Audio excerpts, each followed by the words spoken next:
our sails, we'd be all right. If the wind was in our sails, we'd be all right. If the wind was in our sails, and we'll all hang on behind, and we'll roll the old chariot along. We'll roll the old chariot along. We'll roll the old chariot along. And Hello Brightsiders, we are here at Newbiggin Maritime Centre and we're going to be doing lots of exploring today, aren't we, Hope? We absolutely are, and we have our friend Sheila who's going to be showing us around the museum today. Yes, it's going to be a very exciting day, Brightsiders. Oh, and speaking of which, I've just noticed a little seagull here and his name is Bertie. Bertie, well, we'll be looking out for more of those as we go around too. Yeah, so make sure on our travels, guys, you can see as many seagulls as possible. So Sheila, can you tell us what this fun and magnificent boat is? Well, this boat is called the Mary Joycey, and it's called the Mary Joycey because a lady called Mary Joycey donated the money to the Lifeboat Association, to have the boat built. Oh, I see. So this is a lifeboat then? This is a lifeboat. It goes out and rescue. Well, it used to go out to rescue people. So if people got in trouble at the sea, Yeah.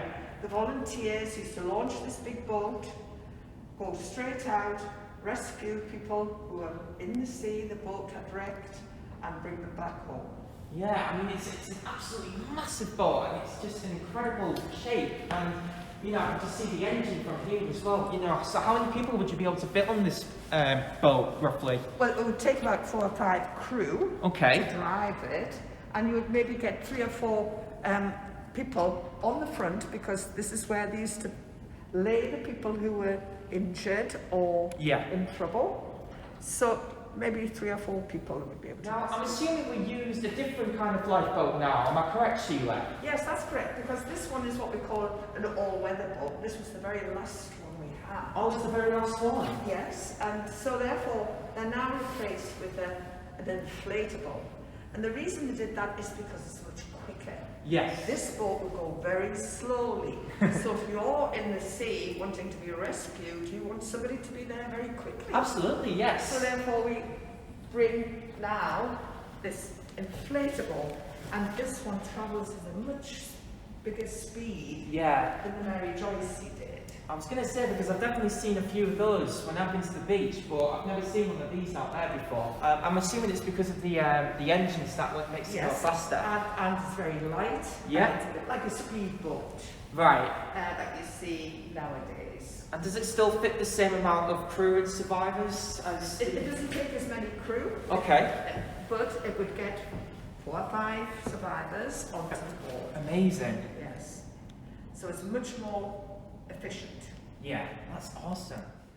So Sheila, this room in particular makes it clear that it wasn't all men who helped No, out. I mean the women took a major part in the life of being in a fishing village.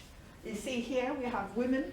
They would go out and help pull the boat out in the mornings to go to sea.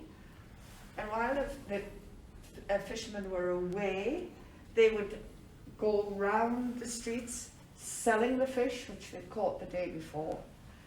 When they came back, they would go into what they called the gutting house, and you can see here the women used to gut the fish.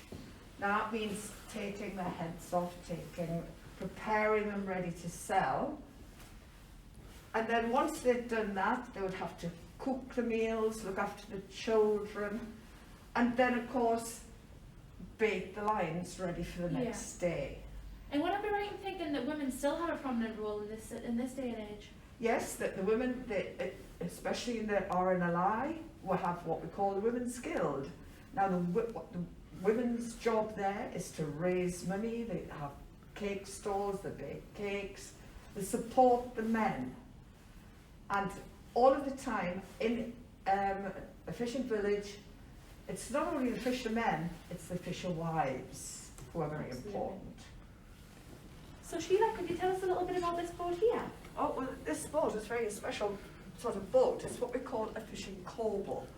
And the reason it's called a fishing coble is because this design, it's got a flat bottom. And the reason why it's got a flat bottom is because has to be pulled off the sand. And to get it into the sea, many years ago, the women used to help pull this boat, and it used to be their husband's fishing boat, and pull it, and they used to pull it down onto the sea, and then when he came back fishing, all the women would go and pull it back.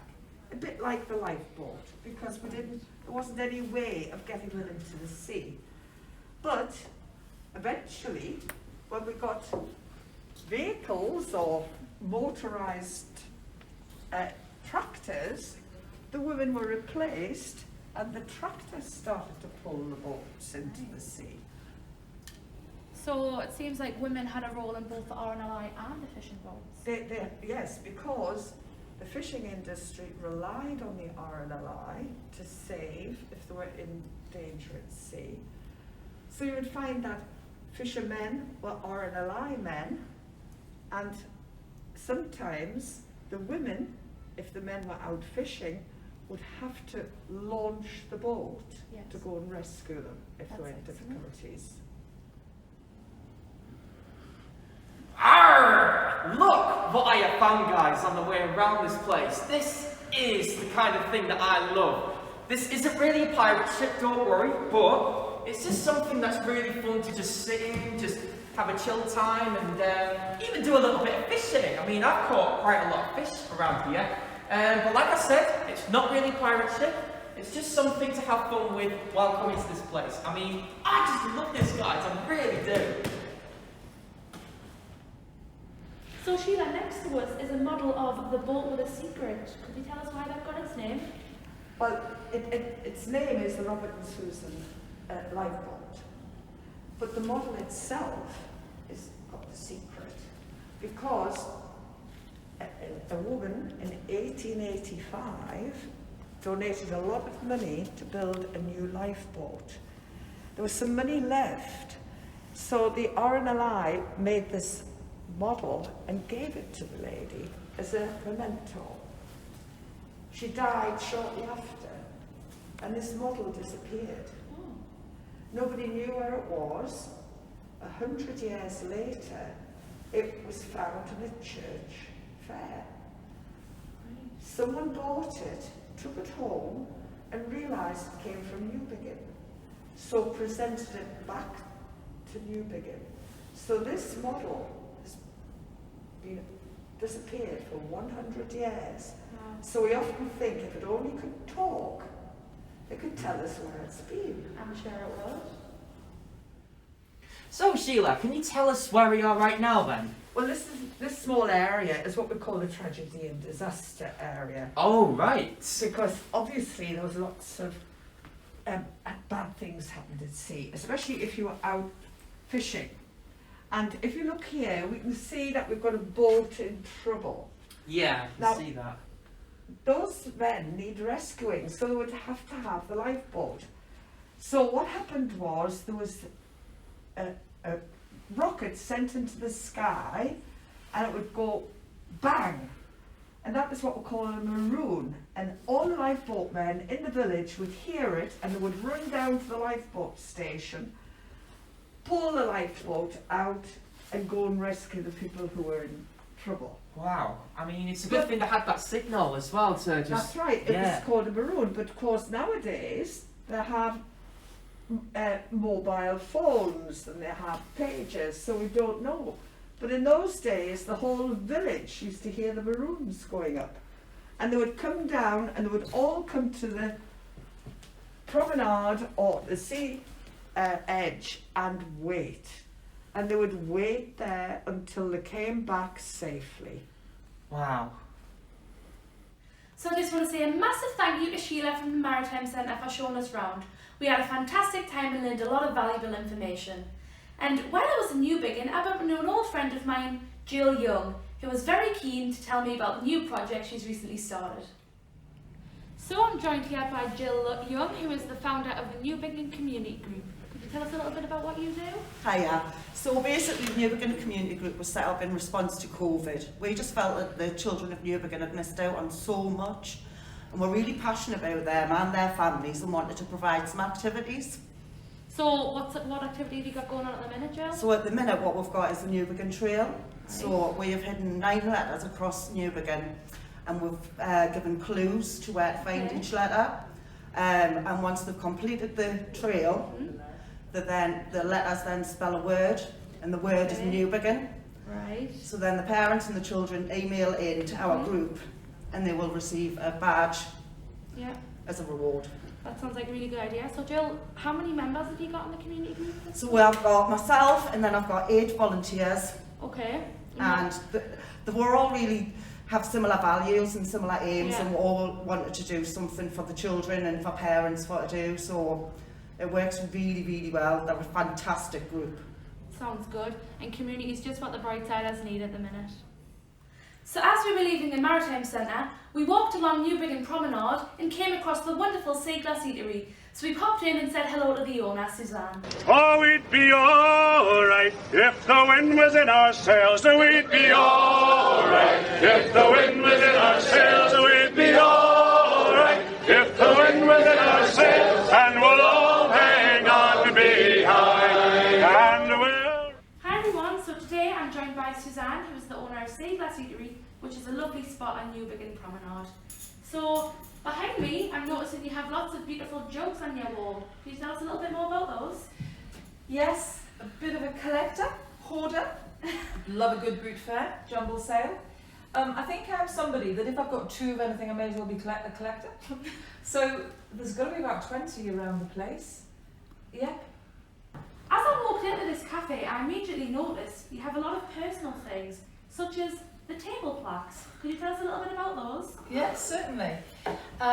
Well, the table plaques, the one I'm looking at, is on a table which was given to me. I think that people are coming in here and they didn't have a table to sit at, and a lady who's got a B&B further along the promenade said, you know, would I take umbrage if she donated a table and chairs? Hence the table and chairs, called Kathy's Table, because Kathy is the donator. And the wooden bit you're referring to is a customer. Michael, his wife Suzanne, would come and take breakfast every Sunday morning. And he would pinch a little bit of the sea glass and his wife would say, not for pinching. And he said, no, I've got a plan. And he brought me one. And then I wanted to commission him to give me, buy others, but he never ever took money. So there was Norma's table, my mum's table, the small table, the new table, big table. Brianna's breezy table. Brianna's table, yeah, breezy weezy. Just a lovely gesture. So who's this lovely lady behind us? I have no idea. I'm told she's from Newbiggin. I'm humbled by the very earthy clothes she's wearing, her weathered face. She's delightful and I would love a name to her. I was given her by a little shop, sort of genealogy shop. I'd love a name for her. So if anyone knows, if anyone's got any ideas who this lady is, give us a shout. So it seems like sustainability is something that you think is very important, and it seems present in the cafe a lot, the water, etc. So for all the children who might be watching, could you tell them why you think sustainability is so important to their generation in particular? Oh my word, how long do we have? Kids, let me just flip that question from Hope round the other way. Whenever you're in Newbiggin, collect me shells from the beach, collect me sea glass, and I'll shout you something. I'm sure they're very edible and nice for you. It's all thought-provoking. It's all collecting shells, then gets me collecting litter. Then it gets me aware of, crikey, that's so much plastic I'm collecting. Let's be mindful of the plastic we're using. Which then got me on to making a little mini beast shelter. If I've got mini beasts, I don't like them, I have to say, but if they're there grubbing around, you know, we're pollinating our flowers, we'll have the bumblebees and the butterflies. It's just all a good, safe place to be. My anticipated future. And am I right in thinking the children are welcomed to have a look at the mini beasts? Oh yes, absolutely. There is a little jam jar, but it's a plastic jam jar under the mini beast's home, and there's chalk there. And parents, you know, I welcome parents. The kids can come in, they can grub around, they can chalk on the patio, on the terrace. In the garden, which is open when we're able to be open, there's buckets and spades that I've found on the beach when I've litter picked, and they can take them away. And do you see how it's all sort of coming together? Yes, It's, you know, you don't buy a plastic bucket and spade, Yeah. I can give you one. And so on and so forth. So as I was looking around the mini beach thing, I did actually notice the butterfly mural you have. What's the story with that? Oh, gosh, do you know when I very first opened, which is just over a year now, this chap came by who walked every day, and he said, would I like a mural made by this young lady? He worked in an orphanage in Sunderland, and this girl had made this. I think she was 16 at the time. And anyway, so he'd bring it for me. There wasn't much sea glass in it. There was some sea coal and a little bit of artwork. I knew I needed to take it off the wooden back it was on, because that would rot. So I took the sea glass, I photographed it, took the shape, and then put it on perspex. And that's sort of a bit of a homage to this young lady. Yeah. How did you get involved with the Pilgrim's Coffee? The Pilgrim's Coffee, well, the eatery, I want everything to be as local as it can be, from an eco and a sustainable point of view. I mean, appreciated coffee doesn't grow in England, nor in Holy Island, where in fact this is roasted. But that was my intention, to have stuff as local as possible. I went to take a coffee in Newcastle. Beautiful coffee, beautiful, beautiful coffee. And it's, oh gosh, where's that come from? Pilgrim's Coffee, Holy Island. Yeah. The one I sell is the Daily Bread. And contacted Andrew from Holy Island, and then I did a barista course up there with him, and have traded with him ever since. Well, I've had a lovely time here at Seaglass Eatery today. There's certainly some amazing sea views, so I definitely recommend everyone come for a visit. So I just want to say a huge thank you to Suzanne for inviting us in and for the amazing hot chocolate and coffee. I'm sure you should all pay a visit as soon as you can.